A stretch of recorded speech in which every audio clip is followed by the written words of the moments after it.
How good are you at making decisions? How about when the clock is ticking, or even when you're feeling scared? Horror games love forcing you to make decisions under pressure, and their developers love exploiting every psychological trick in the book to make those decisions as difficult as possible. Nowhere is that more clear than in interactive horror titles where making choices under pressure is the central mechanic, like Telltale's The Walking Dead franchise and Supermassive Games' Until Dawn and The Quarry. Ahead of the release of The Devil in Me, Supermassive's latest entry to its Dark Pictures Anthology Series, I sat down with the game's director, Tom Heaton, to break down how Supermassive approaches crafting a horror experience where every choice you make can have dire consequences. I think with a lot of horror games, they are tied into to certain game modes of shooting and exploration, which you're kind of committed to if you go down that route. But with the cinematic route, it allows us literally to explore anything that cinema can explore. We can go there as well. So we could do extreme psychological stuff. We can do extreme interpersonal stuff and ghosts on things you're afraid of but can't fight. Those are all up for grabs because we can address them cinematically, and we've got a means for doing that. The Devil in Me follows Supermassive's format of movie-style cutscenes interspersed with more interactive exploration sections. These cutscenes are peppered with choose-your-own-adventure-style choices, some of which are fairly mundane: flirt or keep a professional distance, pay a compliment or criticise somebody, give career advice or stay quiet, and so on. Each of these choices subtly diverts the plot, changing the dynamics of relationships between characters and potentially opening up or locking you out of storylines much later down the line. Some decisions, however, are more critical: run or hide, fight back or stay perfectly still. If you've ever watched a horror movie, chances are you've felt like you could make better choices if you found yourself in these life or death scenarios, and games like these give you the opportunity to prove yourself right. But across Supermassive's games, one thing sets them apart from other horror titles: the permanent consequences of your choices.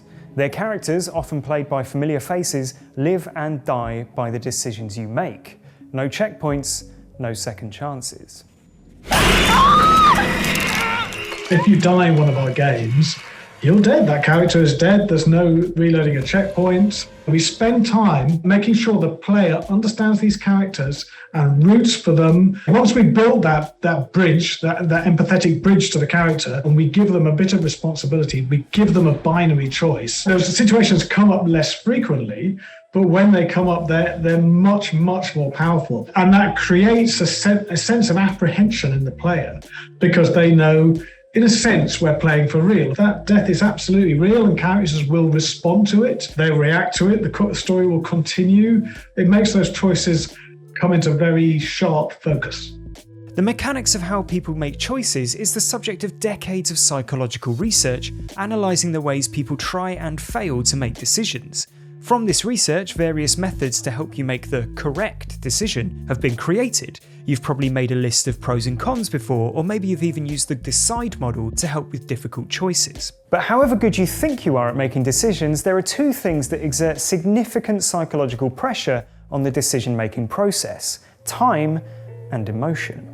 It's not easy to make a list of pros and cons with a ticking clock, and as much as we'd like to believe everyone is capable of making rational decisions 100% of the time, as human beings we are often a slave to our emotions, particularly fear. Fear affects every aspect of our decision-making process. Studies have suggested that it affects how we make everything from financial to political decisions, and that it undermines our ability to rationally assess risk. Clearly, within the context of a horror game, you can expect to spend a significant part of your time with the game feeling anxious or afraid. It's no surprise then that the most critical decisions in these games often come at the end of long, tense sequences designed to get you as worked up as possible. When we're toying with a player and getting them scared, which is what they paid for. They paid money to be scared in a game. That's very precious when you've got them in that state. You mustn't break it. We'll target an area, we'll target a bit of the game. So in The Devil in Me, we've got this very creepy underground spa area, which has got no electricity. It's all crumbling. And the intention is definitely to have the player scared in that area. One thing that's vital to do that is to have a sense of a threat. That threat might be real or it might not be. It might be imaginary, but you absolutely need it. It's very difficult to scare people at the beach in broad daylight because there's very little threat. But if you take those people out into a forest at night, then they will start to perceive a threat. Their imaginations work kind of in overdrive, and that's what we want as developers. We want the players' imaginations to be working in overdrive, so they have to perceive a threat. And in a horror game, the threat is usually fairly well defined. It's a killer or it's a vampire. You know it's there. So now you're in this place where there's a potential threat. And then I think the next thing we do is we create uncertainty and ambiguity. You hear that? If by that you mean the terrifying sound, then no, I didn't hear anything. Door closing, something falling off a shelf. You don't know if you need to associate that noise with a threat or not. So we're raising the stakes all the time. We're raising your tension level. We're really trying to trigger something very primal. We're trying to get your fight or flight response going. Did you hear that? Looks like we have a choice on our hands. The fight or flight or fight, flight, freeze response is a hardwired reaction to threatening situations that prepares the body to survive through the stimulation of our sympathetic nervous system. Though it causes several obvious physiological changes in the body, like an increased heart rate and increased blood flow to the brain and muscles, it has psychological effects too, quickening your speed of thought and focusing your attention on perceived threats. Controlling your reactions to fight or flight situations is known as emotional self-regulation, and studies have suggested effective emotion regulation can help you make more rational decisions when faced with anxiety-inducing situations. But in the context of a horror game where it feels like there are no good decisions, that may be easier said than done. The whole point about the fight or flight is that both of those are probably quite good options, and doing nothing is usually the worst option, So if you're playing a shooter, for example, shooting is usually a good outcome, and flight is a last resort. But we try and balance that up very consciously, and sometimes with really straightforward choices to the player. Do you want to run or hide or do nothing? Do I just ride this out and see how it goes? We're putting players into a dilemma, but that's really the very end point of the fear state. I think we've got you into that fear state to make that decision more difficult. Get those decisions wrong and you may come face to face with another staple of Supermassive's games, a grisly death for one of your favourite characters. Goodbye, cruel world.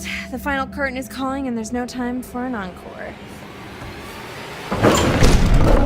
Though the Devil in Me's masked antagonist is inspired by real-life serial killer H.H. Holmes in the world of the game, Supermassive also drew inspiration from torture horror movies like the Saw franchise, creating what they say is set to be their goriest game to date. I hate looking at gore because then I start to fear seeing it again. So it's kind of that, in a way, becomes its own threat. I'm worried about this. How can I avoid this? Is it going to spring on me suddenly? The gore really triggers fight or flight very, very aggressively. Again, you mustn't overuse it. It's like we're cooking the player in this fear state and we're just getting them on a rolling boil of fear. We mustn't take them too high because then they'll have a big point and then they have to have a come down. But we mustn't let them get out of it. We try and sustain it for as long as possible. And I think gore contributes to that. Or things the player is worried about seeing are very effective for that. If you're not a horror fan, being confronted with these gory deaths, stress-inducing situations, and razor's edge decisions may not sound like a great idea, but as we've covered previously on MindGames, some studies suggest that experiencing recreational fear through horror media has benefits for developing your skills in emotional regulation. Within the context of these games in particular, this makes a lot of sense. It feels like having the experience of making decisions under the kinds of pressure these games exert on us is a very good opportunity to rehearse your responses to stressful situations, and the choice-based mechanics make for a much more natural transition to reality than games which involve more complex systems of shooting, survival, or resource management. Maybe by playing these games you're helping to train yourself to make better, calmer decisions under pressure. Let's just hope none of us are ever faced with these kinds of decisions. I read a great article which said horror was like self-administering trauma therapy. And I think that's true. It's about being able to go to a space and entertain ideas that are not comfortable. I think especially so for games, not only do you experience it vicariously, this horrible idea, but you experience it and you have an opportunity to see how you would respond to it. Horror is about trauma. It's about experiencing things that you're really, really scared of, and kind of practicing about how you would cope with them. So I think that's, in general, that's a good thing.